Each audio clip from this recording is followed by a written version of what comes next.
Good evening and welcome to Bent TV. Tonight, we meet sisters Sally and Manika. We hear about the many challenges they encountered growing up, the different paths their lives took, but the many similar crossroads they encountered, and how they've each been able to support each other in more recent years.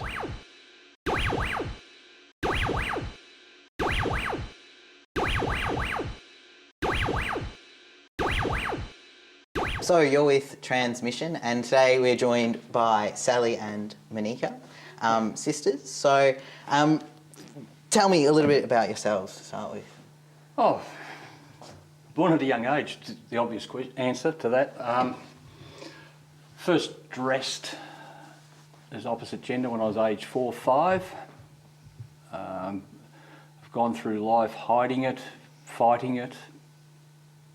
Decided one day that I should come out. That was near 5 years ago. And over the last 2 years, I've had the blessing of having my sister as a good support for me. So as I've started to transition on hormones, and I just go where I want now.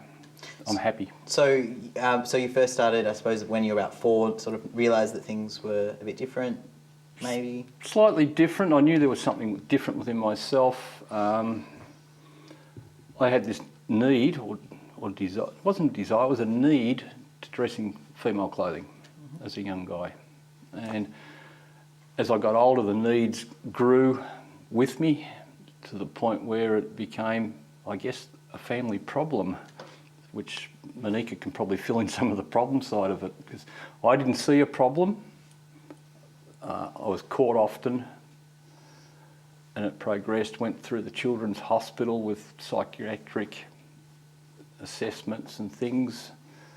This psychiatrist was going to cure me. Don't you love How did they go? Don't you love it? It worked. I'm still me. That was the thinking of the day in the 60s. I will cure him. I heard that across the desk to my parents in front of me. And I don't like this idea.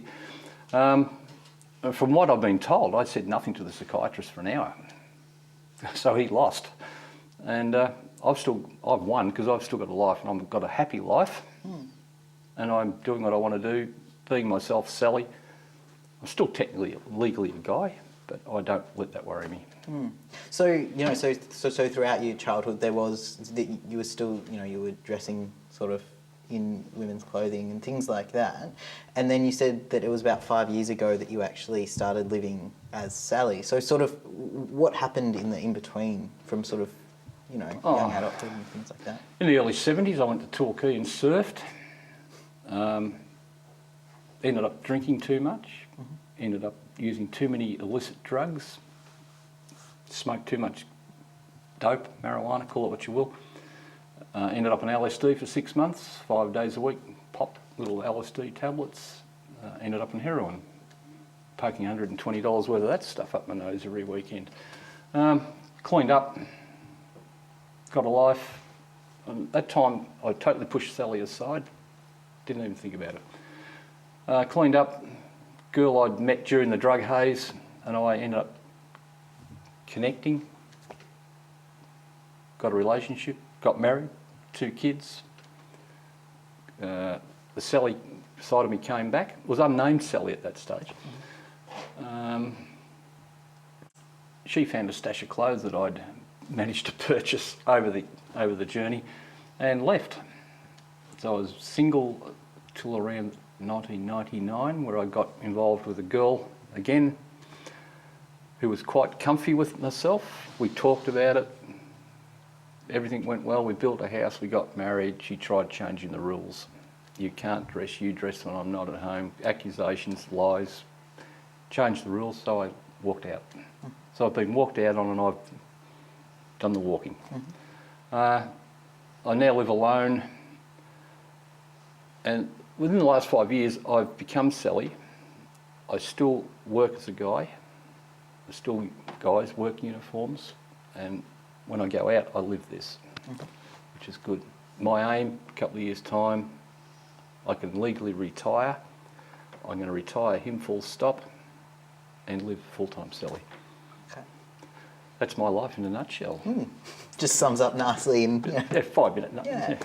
So, Manika, when did you first know sort of about Sally? Yeah, don't know. I've said sometimes it was around 10, but I think really it was probably my early teens because I had an auntie who worked at what was called Burley back in those days, and so that was lingerie. So as my auntie, I would go in and it was just when the psychedelic era was kind of happening. So I had every colour of the rainbow in terms of underwear and bras and things, which obviously Sally enjoyed as well.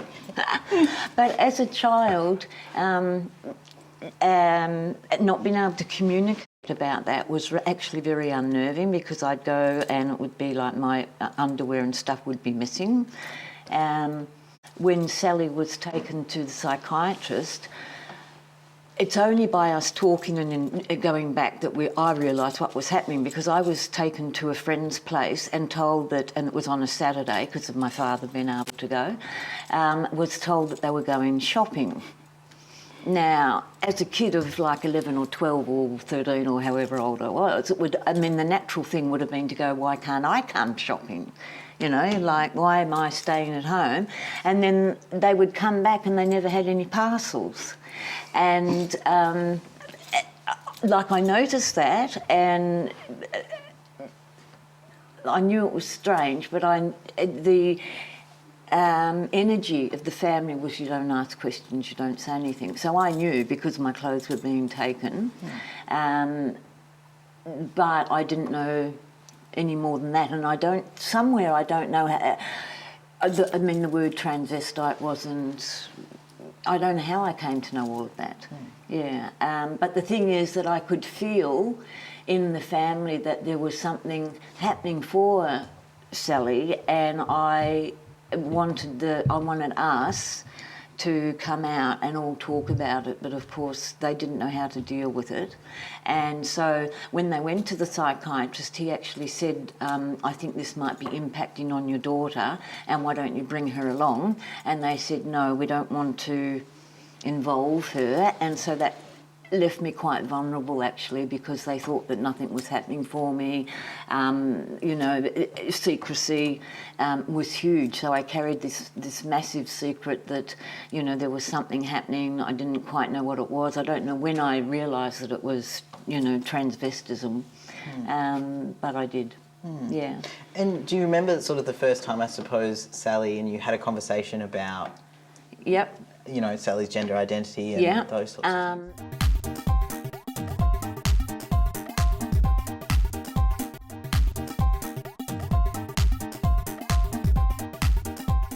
Do you remember sort of the first time, I suppose, Sally and you had a conversation about, Yep.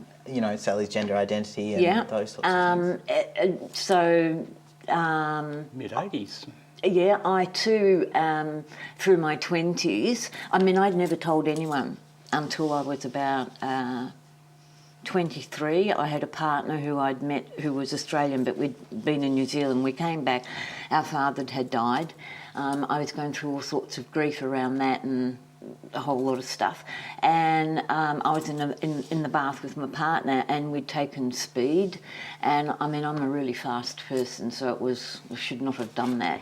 And and I came out and told him, and it was the first time. And in retrospect, because I didn't know how to label emotions, but in retrospect I felt shame and I felt like I knew I'd betrayed the family, because it was like, you do not talk to anyone. No one had ever said, my parents had never said you don't talk about this to anyone, but somewhere it was, you don't talk about it. So I didn't talk about it and it just stayed inside and got bigger and bigger and bigger. His response wasn't particularly helpful. Because he didn't understand the impact of what I'd done in terms of I'd let this family secret out and didn't have the respect or the support. So through my 20s I also did a whole heap of drugs, ended up at the same dealer and went, oh, what are you doing here?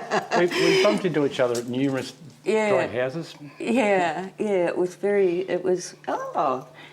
because we at that stage weren't talking. Sally I'd left home as well. I was with this partner.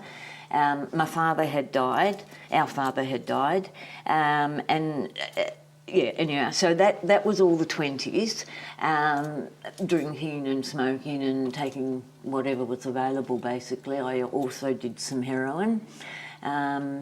Then I'm an astrologer, and so at this point, which is called the Saturn return, it's between 28 and 30, the pressure kind of comes on that if you're not living your life, if you're doing what your parents, your teachers, any authority that you've given in your life to someone else, you've given your power away, the pressure becomes immense to sort of like be who you are. It's like seen as a point in a person's life, because a lot of people go, well, if I'm dead by 30, I'll do this by 30. It's like they don't know, but intuitively 30 seems to be a strong marker for people, and it's often quite a depressing time. And for me, having known about Sally, and just feeling the energy in the family, it was like, okay, now it's time to do something about this. I was in a lesbian relationship at the time. I just passed 30. I have no idea why I thought I needed permission from Mum, but I rang her and I said, I want to talk to such and such about our childhood, and which was the, signal that, I knew, she knew what I meant, I knew, da-da-da. And it was like, why don't you let sleeping dogs lie? That was her That was the way the family treated it. Right anything. through to that age group, we were both in early 30s. Was just lifted up, swept under the carpet, patted down. Yeah, everything. Sally was married. She had children. I was a problem because I'd never settled down. I hadn't done the right thing, and I was now in a gay relationship. Like we won't tell the family about that. And I have no idea for the 2.5 years that I was with her how I managed to. I think I just must have said, you can't come to family events or something, because I can. There are only pictures and memories of me with the family, not with Leslie. Yeah. So we had that. We had that as well to deal with, which my mother didn't deal with. Her response was to get sick, actually. Yeah, she just couldn't deal with it. Anyhow, so we met, and it must have been after that I met Louise Horden. Yeah, Manika actually rang me up at work one day and said, I'm a lesbian, do you still dress? I said, yes. She said, we should talk about it. I said, I know a better idea. Why don't I come to your place and dress, and we just sit and talk, and you'll see me, and this is all it is. And that was the start of a bonding, I guess, between us, because finally the secret was there and there, in face. And so whenabouts was that? Mid-80s. Yeah. And so was this the first time you'd sort of spoken to someone else about what was going on, or?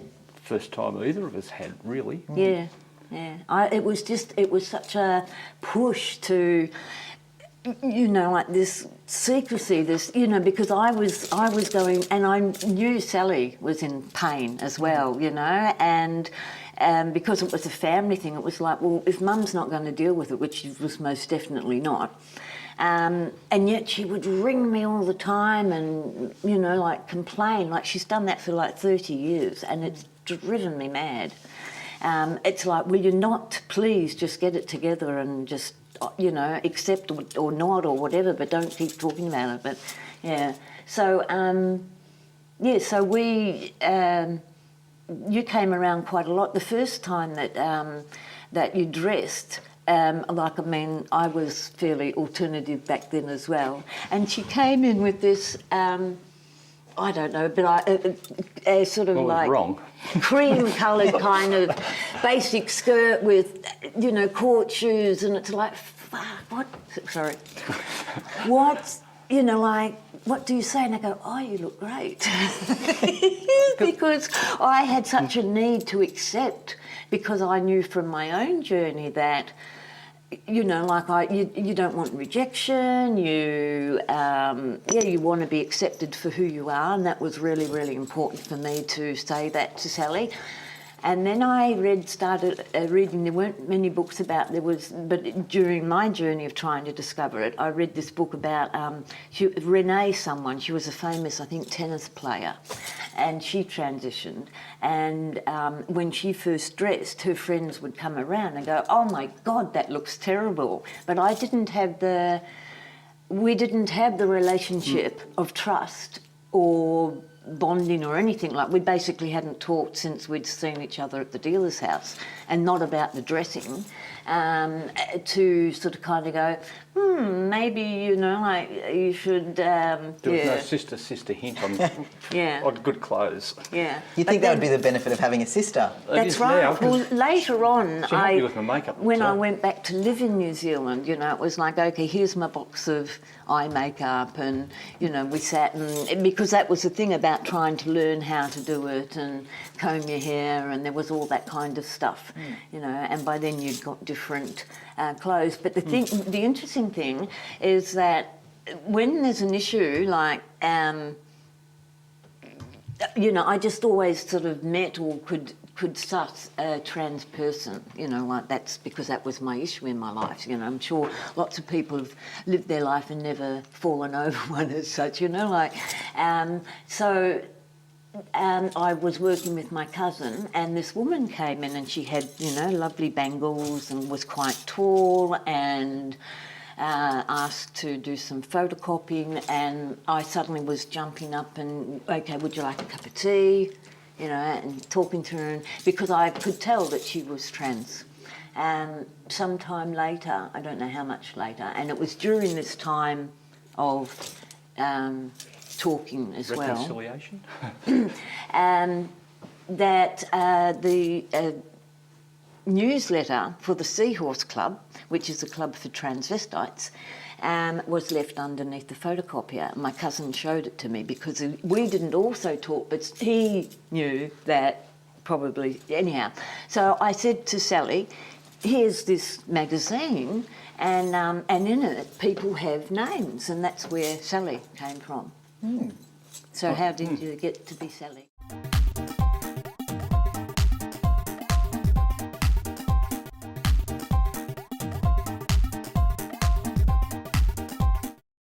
So how did you get to be Sally? I needed a name because I was starting to go with my sister and said, "What's your name?" I didn't have one. Yeah. Because I hadn't had a need. I was always dressed alone. And when I was dressed, I didn't need a name. I was just me anyway. Oh, that's the microphone. So I didn't need one, and I was started thinking about a name. I should have a name.